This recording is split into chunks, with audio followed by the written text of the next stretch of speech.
on Gold FM. Good morning, I'm Atik Rumi, bringing you the news on Gold FM. In your headlines, remains of Iranian sailors repatriated. Sri Lanka in talks to secure fuel supplies from Russia. Rewards placed for information on Mojtaba Khamenei and Iranian security chiefs. US bombs Iran's oil lifeline Kharg Island. Trump uncertain about when the war will end.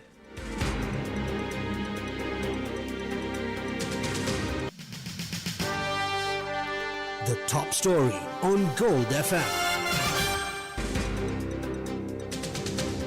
The bodies of 84 sailors from the Iranian vessel Iris Dana, which sank after a US torpedo attack in international waters off Gaul, were repatriated to Iran yesterday.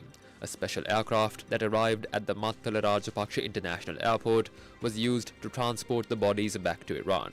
According to Foreign Affairs Ministry spokesperson Tushar Rodrigo, the bodies were handed over to the Iranian embassy in Sri Lanka after following the same procedure normally adopted by the ministry when repatriating the remains of foreign nationals who die in Sri Lanka. 45 of the bodies, which had been kept in 2 cold storage facilities at the Gaul National Hospital, were first transported to Mattala Airport yesterday morning. The remaining bodies were brought to the airport later in the evening. Following their arrival, officials from the Iranian embassy in Colombo made the necessary arrangements for their transfer. The repatriation took place after Gaul Chief Magistrate Samira Dodangoda issued an order permitting the bodies to be handed over to the Iranian embassy. In a humanitarian operation coordinated by the Sri Lankan government, 32 sailors from the vessel were rescued.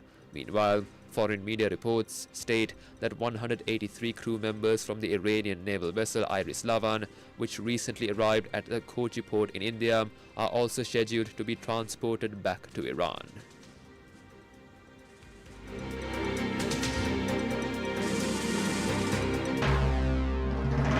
This is the local news on Gold FM. Foreign Minister Vijay Taherath engaged in discussions with Russian Ambassador Levan S. Jakaryan to secure a continuous fuel supply for the island. The Ministry of Foreign Affairs announced the ambassador's agreement to immediately convey Sri Lanka's request to the Russian government. During the meeting, the ambassador reaffirmed Russia's commitment to supporting Sri Lanka whenever necessary. In contrast to these diplomatic efforts, petroleum trade unions reported that 2 foreign companies involved in local fuel distribution decided to limit supplies to pumping stations. However, Ceylon Petroleum Corporation Managing Director Mayur Nettikumarage sought to ease public fears, stating that fuel stocks required until the end of April already exist under official orders. President Anurukumara Dissanayake says the government expects to resolve all issues faced by employees of the Ceylon Electricity Board as soon as possible, while urging all parties to act with understanding until solutions are implemented. The president made these remarks during a special meeting held yesterday afternoon at the Presidential Secretariat with representatives of all trade unions of the CEB. During the discussion, President Dissanayake emphasized that all existing rights of CEB employees will be safeguarded even after the establishment of new companies under the restructuring process. He noted that ensuring employee rights within the newly formed entities remains a firm position of the government. The president also stated that a collective agreement has already been drafted between the new companies and the employees. As agreed during discussions with the relevant minister, the proposal will be presented to the cabinet shortly for approval and implementation. The president further acknowledged the current challenges arising from the conflict in the Middle East, stating that the government is aware of the broader economic pressures it creates. He emphasized that the government will not take any actions aimed at creating instability or political advantage during this difficult period, according to the president's media division. Explaining the objectives behind the restructuring of the Ceylon Electricity Board, President Dissanayake said the country's future economic plans will depend heavily on energy. He stressed that energy will become a central pillar of Sri Lanka's economy, making the restructuring process an important step in strengthening the sector. Lawyers representing former Sri Lankan Airlines Chief Executive Officer Kapila Chandrasena have informed the court that the Director General of the Commission to investigate allegations of bribery or corruption allegedly pressured their client to mention the names of politicians while recording his statement. The claim was made when a motion related to the incident was taken up before the Colombo Magistrates Court yesterday. Appearing on behalf of Chandrasena, President's Counsel Rienzi Asukularatnam told the court that the incident occurred while officials from the Bribery Commission were recording statements from his client earlier this week. According to the lawyer, the alleged pressure was applied after Chandrasena's legal representative temporarily left for lunch during the questioning. Asukularatne told the court that during that period, the Director General of the Commission had taken Chandrasena to another room and attempted to pressure him into naming certain politicians. The lawyer further claimed that as a result of this pressure, Chandrasena was compelled to include certain names in his statement. He therefore requested the court to allow his client to make a statement directly before the magistrate regarding the matter.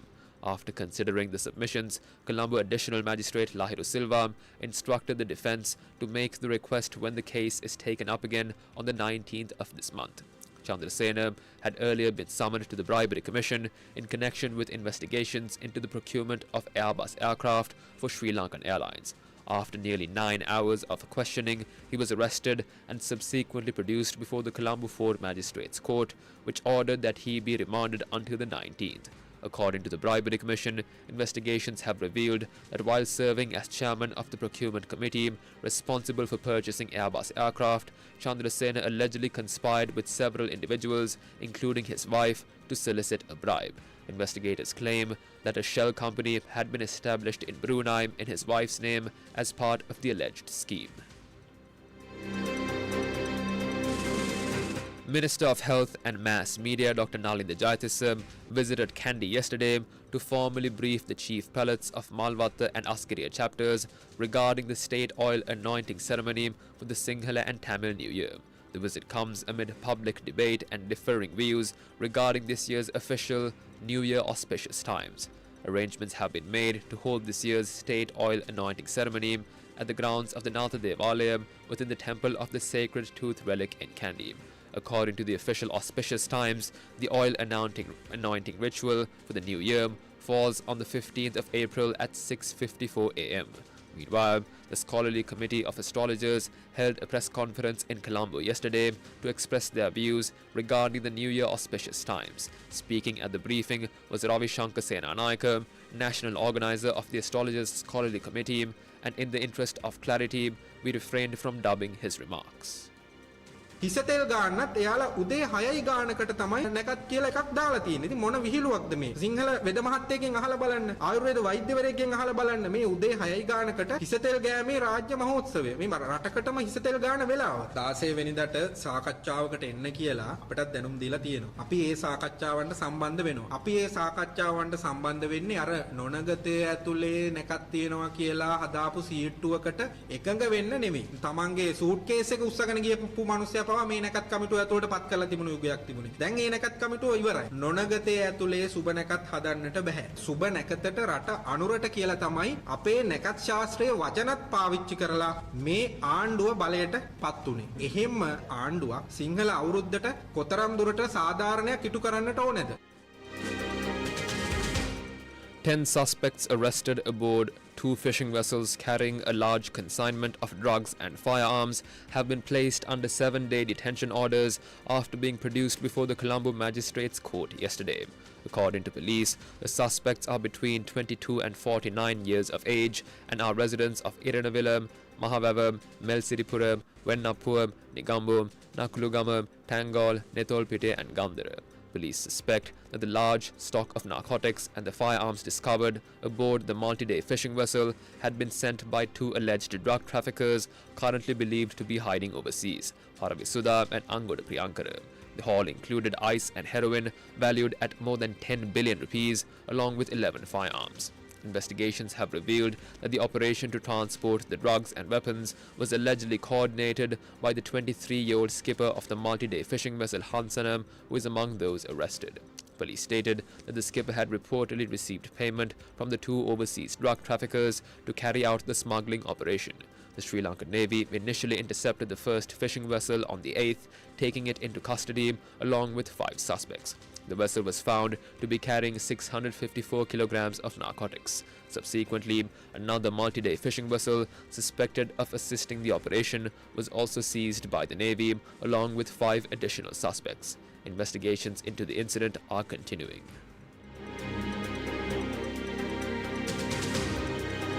Now for some news in brief. The Department of Meteorology says high heat index levels are expected today in western, Sabaragamu, southern, north, central and northwestern provinces, as well as in the Monaragalam, Mana and Vavuniya districts due to the prevailing dry weather conditions.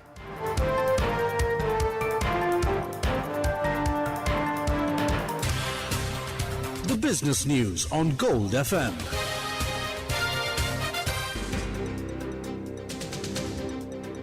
The all-share price index of the Colombo Stock Exchange declined 295.57 points to close at 21,692.55 yesterday.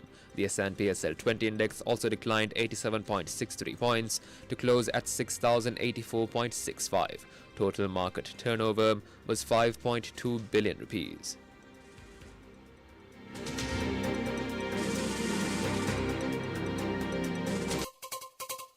International news on Gold FM.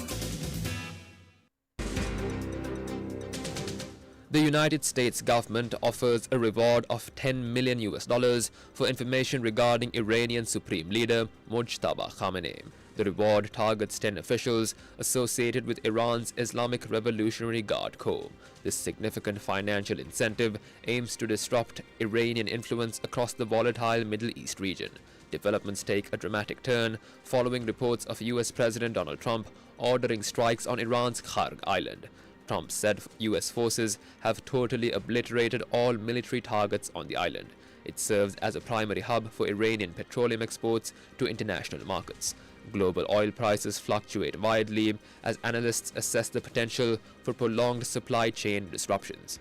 Meanwhile, addressing the media before boarding Air Force One, Trump expressed uncertainty regarding the duration of the current conflict. The president has previously said that the war will end if Iran offers their unconditional surrender. Asked what that means, he said it means that their navy, air force and most of their military is gone.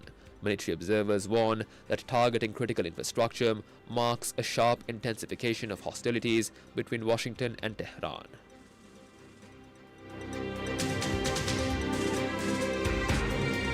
Entertainment news on Gold FM.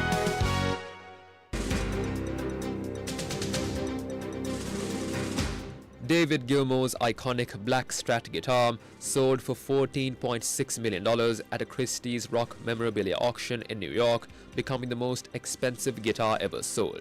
The 1969 Fender Stratocaster was used across 6 Pink Floyd albums between 1970 and 1983, including The Dark Side of the Moon and The Wall, and was purchased by an unnamed buyer after just 21 minutes of bidding.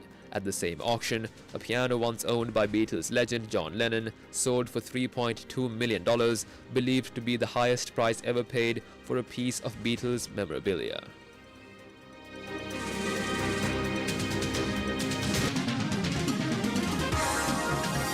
Sports news on Gold FM.